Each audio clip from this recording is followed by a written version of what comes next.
What is up, people? How's it going? This is Bharat and welcome back to yet another video on color and KiwiMD. So for this one, I'm going to be showing you guys how you can do something called as color constancy or color correction.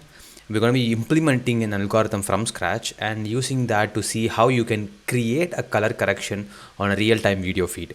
So we already have the KiwiMD structure for that. We have already seen that in a lot of videos. So for this one, I'm going to specifically be writing the color correction algorithm from scratch. That's what we're going to be seeing. So let's get this video started straight away. Before we begin, a quick note from our sponsor, Unacademy. Are you a student or a working professional who's looking for a great career in software development?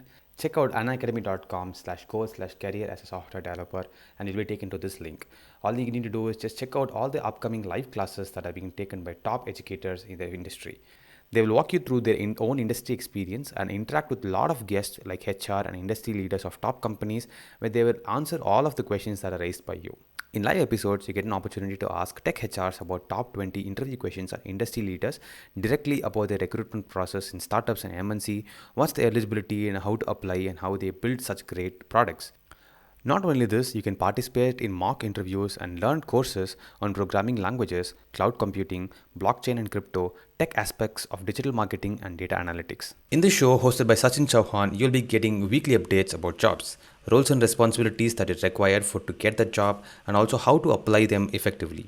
This show is specifically for undergraduate students who are looking for internships and full-time opportunities in various companies in tech roles. How exactly is it different from the YouTube videos that you see? A weekly show where users would be explained about various internship and full-time job opportunities across product and service-based companies. Plus, you also get an opportunity to customize your resumes for specific roles in just 1 hour. You do not need to shell out a lot of money to get the subscription. You will need to spend $999 per year or 83 rupees per month. Or if you choose to use my promo code, which is CoderMonk, you'll get 10% off the subscription and just spend only $75 per month. All the links that are discussed here are in the description below. Check them out and let me know what you guys think in the comment section below as well. In this one, we're going to be actually implementing the gray world algorithm, which is one of the most popular color constancy algorithm. We're going to be doing it from scratch. So this, if you take any of the post-processing tools like Photoshop, Canva, or any of that sort, you'll already find it's actually embedded in all of these color correction tools. It's actually the default one that gets played upon, and we're going to be trying to understand what exactly it is. So the algorithm or the assumption behind gray world is that the entire RGB component that you see, if you take a picture, you have multiple pixels and all these pixels have RGB component embedded in them. So the whole assumption behind this is that if you take a perfectly normal picture in any lighting condition, it should be actually normalizing to a gray world. So this is one of the interesting assumptions that actually started the concept behind color correction. And what we are trying to do, we are going to be doing in this one is to trying to normalize all our RGB components to 128, 128 and 128. So if RGB is 128 each, that means that it's actually a gray pixel. We're going to be normalizing that entire image in such a way that we have the 128, 128, 128 being matched. And if you do normalization in that fashion, our image should obviously get color corrected. So let's get started. So what we need for this is to actually have an image frame that we already have. And what we're going to be doing from here is to just split the RGB components from it. So the frame is going to be an NumPy array. So I already hope that you guys did understand all of that. So we are going to be just splitting this NumPy array and extracting the frame.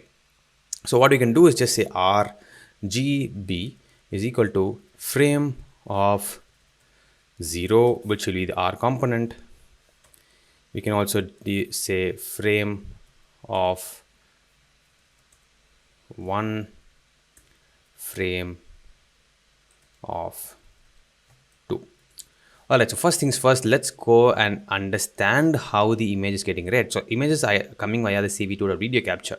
So it should come via RGB is my understanding. If it does not come via RGB, we'll apply the algorithm to change it from BGR to RGB in the later part of this video. But let's get started with this component here. So we have the individual channels that are going to be getting split upon right here. The variables are R, G and B. So next thing we need to do is to obtain something called an illuminant factor. So the illuminant factor is nothing but understanding how illuminant your entire image is. So if my image is extremely well lit and I still need to do some kind of white balance on it, so this illuminant factor is going to be the number that I want to have in my hand. So illuminant factor is going to be handling the NumPy's average of the individual components or individual channels. So when I say channel, I'm meaning the R, G and B channel. So just import NumPy as NP. It's important that you already have all of this installed. We already did a lot of calculations and stuff around this in my previous video, so it's obviously in my virtual environment.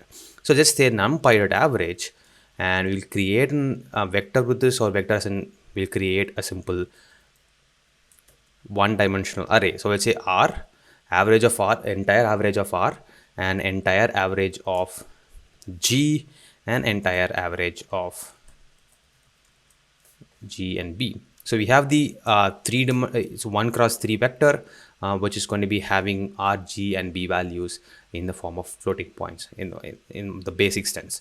So next step we're going to be doing is to obtain something called as a scale factor. Like I said, we already know how illuminated our image is. So we need to understand if you want to reduce the pixels intensity or if you want to increase the pixels intensity, because in a perfectly real world, all of the images pixels should normalize to a gray color background or gray color scope. So that's what we're going to try to do now. So just say illuminant factor of 0 plus illuminant factor of 1 plus illuminant factor of 2.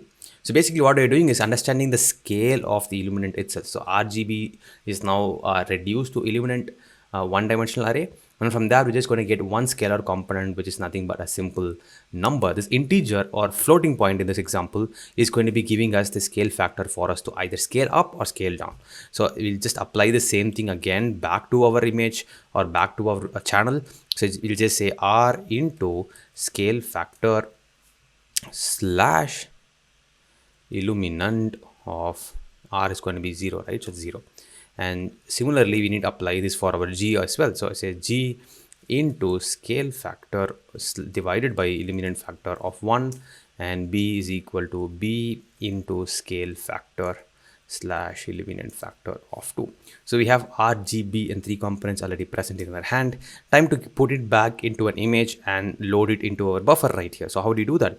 Just use the np's dstack to create an NumPy array. So I'm just going to be saying the frame is again going to be equal to np.dstack, and dstack takes a 3-dimensional data, 3-axis data, so it's going to be R, G, and B, and we are pretty much done. So we have created the frame back. We actually took the frame, deconstructed it, and applied our simplest gray world algorithm, and we are putting it back into frame, and we are now trying to show it back to the user. So we'll just run this algorithm right here, make sure everything is perfect. Alright, so before we run this algorithm or before we run this app, one important change has to be done. So just do frame is equal to cv2.normalize, and just ensure that you're normalizing your frame in between unsigned integers. So it's important that we are doing everything here in floating point, and we're trying to create the frame back in floating point. It will obviously lead to clipping issue, meaning that there will be no way for the image to understand, or there will be no way for it to convert it back to a proper image if you are keeping it outside the boundary of 0 to 1 for floating point or 0 to 255 when it comes to integers. So ensure that you're doing it right here. cv2.norm minmax is important. Just do the minmax normalization, that is enough, and also make sure to keep it as cv2.cv_8u.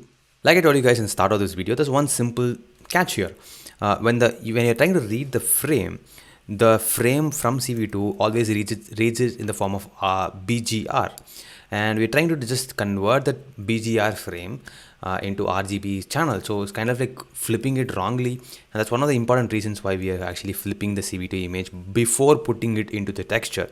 So I kind of like misturned it. So important thing is to just switch the channels here, make sure to just rate it as BGR instead of RGB, and pretty much everything looks pretty fine. So make sure to normalize as well as make sure to read it as BGR. Time to run this application now. Just run it, and we will see for ourselves how this is kind of doing color correction on the fly.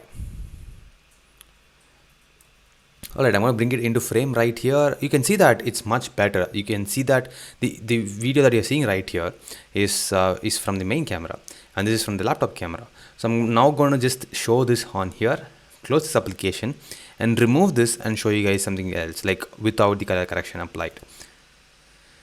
So let's comment all this thing out, let it be less just like that. We will comment everything from here to here, and we will see the difference. Alright, so this is without the color correction applied. As you can very well see that there is the brightness on this video right now is kind of like less intense compared to the one that we had previously. So I'll just show you that again. You can see very well the color correction is applying almost on real-time basis. So yeah, this is pretty much how the color correction works. I'm going to try to switch the light here, and we can see how much of color correction is happening right now. So even though it's not very subtle, it's actually very subtle, to be honest, because the surface or my face right now is extremely well lit, so you cannot see a lot of difference. But if you had a very low white balance, the gray wall algorithm works pretty much fine, and it will show you guys like a really good crisp image. And this color correction algorithm again is called this gray wall algorithm, one of the most popular algorithms that you will learn if you take any computer vision related courses, and it's kind of like one of the most important things in color consistency. Hope you guys did like this video. See you guys in the next one. Until then, it's Bharat, peace out, have a super awesome day.